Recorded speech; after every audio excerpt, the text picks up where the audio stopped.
오늘 본문은 여호수아 6장 8절에서 14절까지입니다. 여호수아 6장 8절에서 14절입니다.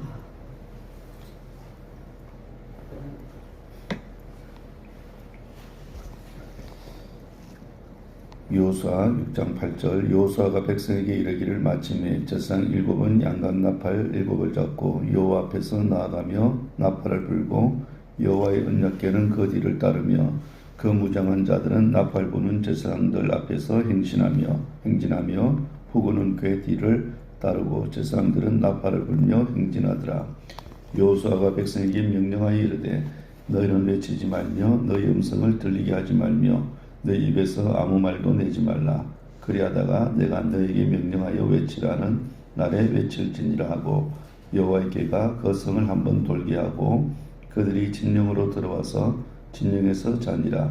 또 여호수아가 아침에 일찍 일어나니 제사장들이 여호와의 궤를 메고 제사장 7은 양각 나팔을 7을 잡고 여호와의 궤 앞에서 계속 행진하며 나팔을 불고 무장한 자들은 그 앞에 행진하며 후군은 여호와의 궤 뒤를 따르고 제사장들은 나팔을 불며 행진하니라. 그 둘째 날에도 그 성을 한번 돌고 진영으로 돌아오니라. 여섯 동안을 이같이 행하니라. 아멘. 지금 이스라엘 백성은 가나안 땅에 들어가기 위한 첫 번째 관문으로 여리고성을 정복을 앞두고 있습니다. 어제 말씀드린 것처럼 여리고성은 난공불락의 아주 거대한 그런 견고한 성입니다. 인간적으로 보면 이스라엘 백성들의 힘만으로는 이 여리고성을 정복하는 것은 거의 불가능한 일입니다. 그런데 하나님께서 여리고성을 정복하기 위한 작전 명령을 하기 전에 여호수아에게 어떤 말씀을 하시냐면 어제 본문 2절 말씀 한번 볼까요? 2절 보시면 이렇게 말씀합니다. 여호와께서 여호수아에게 이르시되 보라 내가 여리고와 그 왕과 용사들을 내 손에 넘겨주었으니. 자, 여기 보면 어떤 표현이 나오냐면 내 손에 넘겨주었으니 그랬습니다. 하나님께서 여호수아에게 여리고와 그 모든 왕들과 왕과 용사들을 내 손에 넘겨줬다. 그러니까 하나님께서 여리고성을 정복하는 구체적인 작전 명령을 하기 전에 먼저 승리할 것을 이렇게 말씀해 주셨다는 거죠. 자, 지금 가나안 족속들과 전쟁 중입니까? 전쟁 후입니까? 지금 전쟁 전입니다. 그런데 하나님께서 어떻게 말씀하시냐면 내 손에 넘겨줄 것이라. 그렇게 미래 시제로 이렇게 사용한 것이 아니고 내 손에 넘겨주었다고 이렇게 과거 시제 용법을 그렇게 사용하고 있습니다. 자, 히브리적인 용법으로 미래에 일어날 일을 과거 시제로 표현하는 것은 그만큼 분명하고 확실하다는 그런 뜻입니다. 그러니까 여리고성을 정복한 것에 대해서 아무런 걱정하지 말라고 지금 하나님께서 여호수아에게 말씀하는 거예요. 하나님께서 여리고성을 정복하는 작전 명령을 내리기 전에 여호수아에게 분명한 확신을 그렇게 심어주셨어요. 근데 여러분, 사단이 사용하는 불변의 벼치기 하나 있는데 그게 뭐냐면 항상 우리에게 겁을 준다는 거예요. 세상이 자꾸 커 보이고 무섭게 보이게 합니다. 그래서 겁을 먹게 하고 두려움을 가지게 만든다는 겁니다. 하지만 여러분, 하나님께서는 이미 세상의 모든 권세와 힘을 이기신 분입니다. 그렇기 때문에 전능하신 하나님을 믿고 신뢰하면 이 세상이 어떤 힘과 싸워도 승리할 수 있다는 이 확신을 가져야 됩니다. 결국 하나님께서 이미 여리고성을 정복한다는 분명한 확신을 심어주고 난 이후에 여리고성을 정복하는 작전 명령을 하셨다는 걸 기억하셔야 돼요. 어제 본문에서 어떤 전략을 제시하셨어요?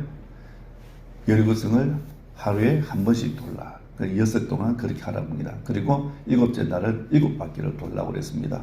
그리고 7째 날에는 7바퀴를 다 돌고 나서 제사장들이 양각나팔을 불게 되면 이스라엘 백성은 뭐만 하면 돼요? 크게 외치면 됩니다. 크게 외치라는 겁니다. 그러면 여리고성이 무너질 것이라 그렇게 말씀하셨어요.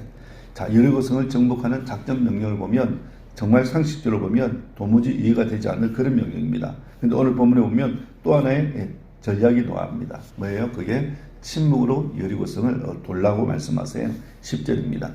여호수아가 백성에게 명령하여 이르되 너희는 외치지 말며 너희 음성을 들리게 하지 말며 너희 입에서 아무 말도 내지 말라. 그리하다가 내가 너희에게 명령하여 외치라는 날에 외칠지니라 하고 그랬습니다. 여기 보면 너희는 외치지 말고 너희 음성을 들리게 하지 말며 너희 입에서 아무 말도 내지 말라. 그렇게 이야기해요. 무슨 말이에요? 침묵하라는 말씀입니다. 자, 이런 침묵하는 이 작전 명령도 상식적으로 보면 사실 말이 되지 않는 명령입니다. 지금 여리고 성 안에 있는 대적과 가나안 족속들과 대치 중입니다. 그러니까 이미 전쟁은 시작되었다고 할 수 있어요. 그런데 전쟁은 하지 않고 성 주위만 돌라고 하는 이 작전도 도무지 이해가 되지 않는 명령인데 성을 돌 때 어떻게 하라고요? 침묵하라. 그렇게 하시는데 이것도 사실은 이해가 되지 않습니다. 우리 생각에는 큰 소리 내고 고함을 치고 돌아야만 적들이 겁을 먹을 수 있을 것 같은데 하나님께서 어때요? 작전 명령으로 침묵하며 돌라고 말씀해요. 자, 이런 올림픽에 나간 선수들이 실전 경기에 나가면 끊임없이 뭐 하냐면 큰 소리로 자기 자신에게 파이팅을 마칩니다. 이번에 도쿄올림픽에 양궁 선수의 젊은 남자 선수 있었죠. 김재덕. 보면 계속해서 파이팅을 크게 외칩니다. 아주 크게 외쳐요. 아마 다른 선수들에게 또 이렇게 사기를 불어넣기 위해서 끊임없이 큰 소리로 파이팅을 외칩니다. 왜 그렇게 합니까? 사기 진작을 해서 그렇습니다. 그리고 또 상대방에 대해서는 상대방의 길을 끊기 위해서 그렇게 하는 거예요. 자, 그러면 왜 하나님께서 침묵으로 여리고성을 돌라고 말씀하셨을까요? 첫 번째, 침묵은 하나님만을 바라보게 만들기 때문에 그렇습니다.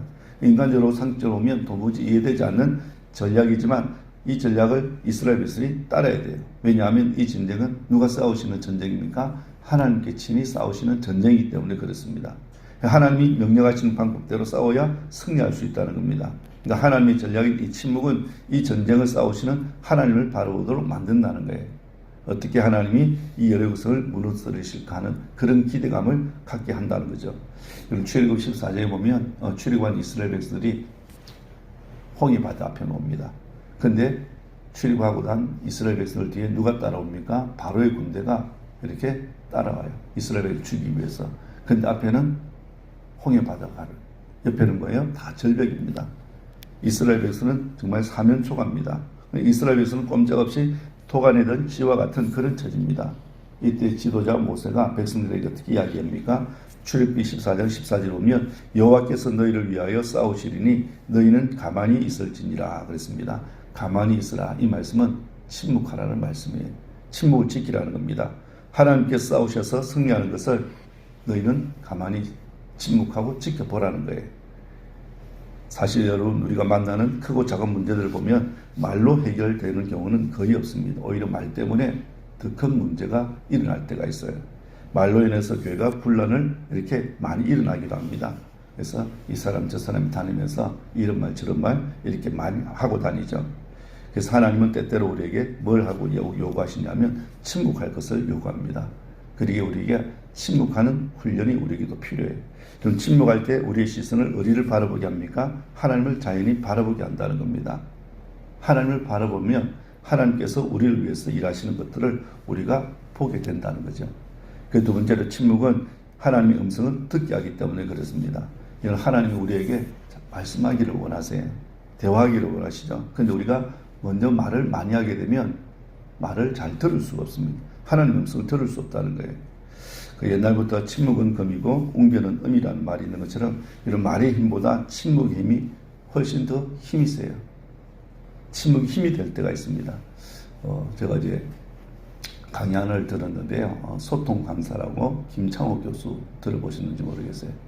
이분이 재미있게 강의를 참 많이 합니다. 30세부터 이렇게 강의를 했어요. 근데 위기가 찾아왔습니다. 자기가 사는 게 재미가 없다는 거예요. 우울증이 찾아왔어요. 정신과 병원에 갔는데 시원치 않았습니다. 약도 먹었는데 시원치 않은 거예요. 누가 지인이 신분 한 분을 소개해주셔서 찾아갔답니다. 그 신부님이 나이가 아주 드신 신부님이세요. 무슨 일 때문에 왔냐니까 자기가 사는 게 재미가 자기가 강의를 재미있게 해서 사람들을 이렇게 위로하고 격려하는 그런 사람인데 지금 사는 게 재미가 없다는 거예요. 근데 그 신부님이 딱 한 말씀 하더래요. 침묵을 배워. 침묵을 배워라. 그래서 아니 내가 말을 많이 해서 이렇게 재미있게 해서 강사인데 침묵하면 어떻게 되느냐고 그랬더니 일단 침묵하면 배우는 게 있다는 거예요. 그러면서 하는 이야기가 자존심의 꽃이 떨어져야 인격의 열매를 맺는다 표현을 합니다. 그 신부님이 그런 이야기 했다는 거예요. 자존심의 꽃이 떨어져야 이제 인격의 열매를 맺는다. 그러면서 프랑스의 수도원에 가라고 이렇게 이야기했답니다. 프랑스 말도 모르는데 어떻게 이렇게 프랑스 가냐. 말을 모르기 때문에 침묵하는 것은 특별히 다 배울 수 있을 거라고 이야기해요. 근데 거기 가서 침묵하면서 자기 마음이 깨끗하게 이렇게 치유가 됐다는 거예요. 뭐 프랑스 말을 못하니까 거기에 수도원 가서 그 수도원도 침묵하는 훈련을 배우는 거죠. 계속해서 침묵하고 처음에 힘들었다고 합니다. 근데 힘들었는데 침묵하다 보니까 하나님의 음성을 이렇게 듣게 되는 거죠. 왜 침묵이 필요하냐면 우리가 하나님의 음성을 듣기 위해서 그렇습니다. 그리고 하나님께서 일하실 것을 기대하기 때문에 그래요. 전도서 5장 2절에 보면 이렇게 말씀합니다. 너는 하나님 앞에서 함부로 입을 열지 말며 급한 마음으로 말을 내지 말라 하니 말을 내지 말라. 하나님은 하늘에 계시고 너는 땅에 있음이니라. 그런즉 마땅히 말을 적게 할 것이니라. 그랬습니다.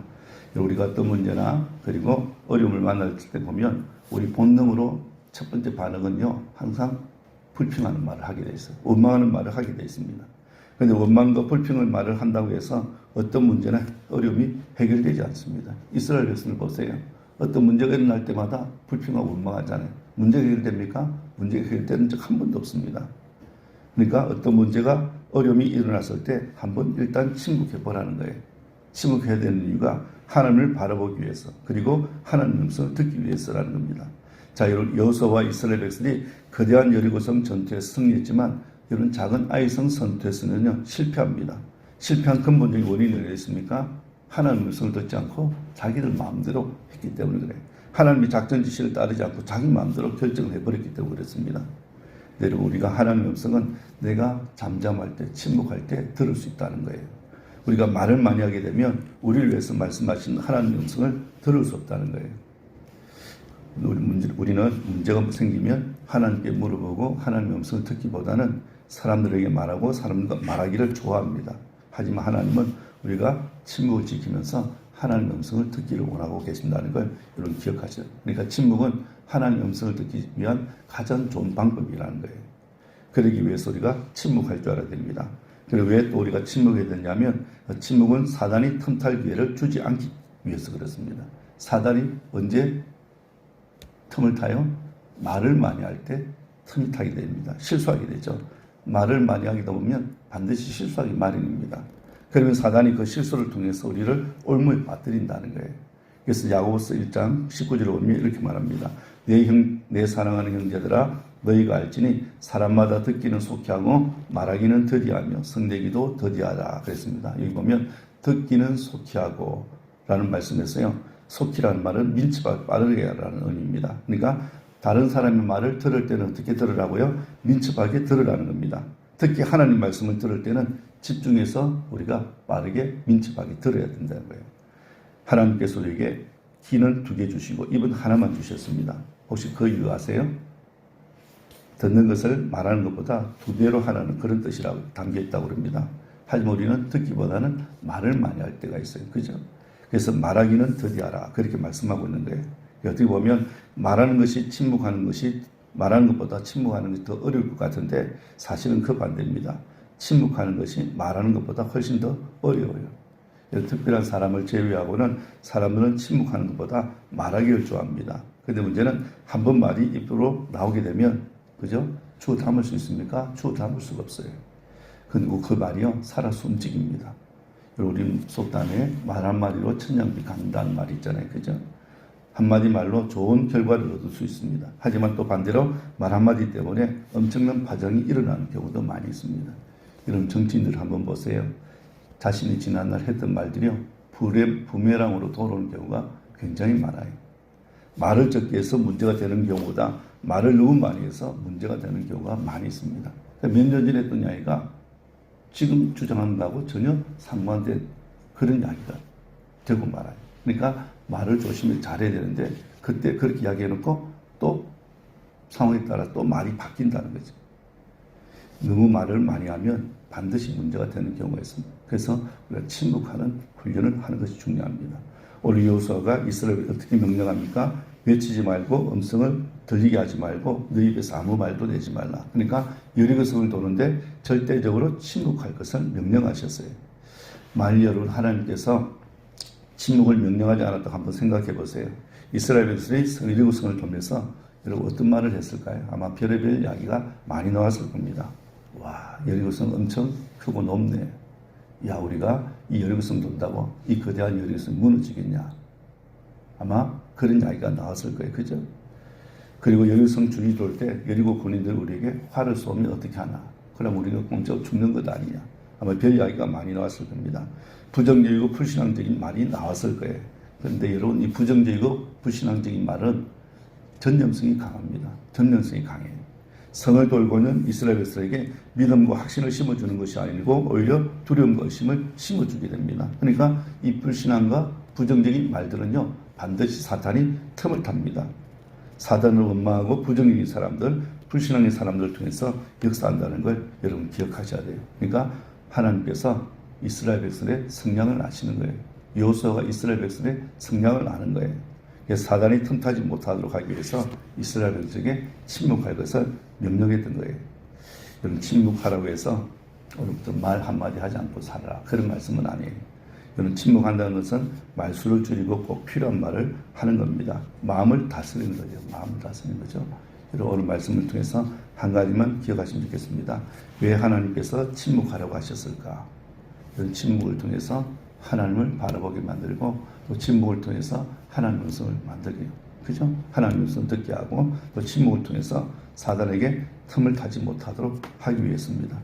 침묵도 하나님께서 역사하시는 한 방법이라는 것을 여러분 기억하시고, 여러 가지 문제나 어려움을 만났을 때 말을 많이 하기보다는 이 침묵을 통해서 우리가 하나님 바라보고 하나님의 음성을 듣고 사탄이 역사하지 않고 하나님이 역사하실 수 있도록, 그래서 우리가 승리하는 오늘 저와 우리 성도들 되시기를 주님의 이름으로 축원합니다. 기도하겠습니다.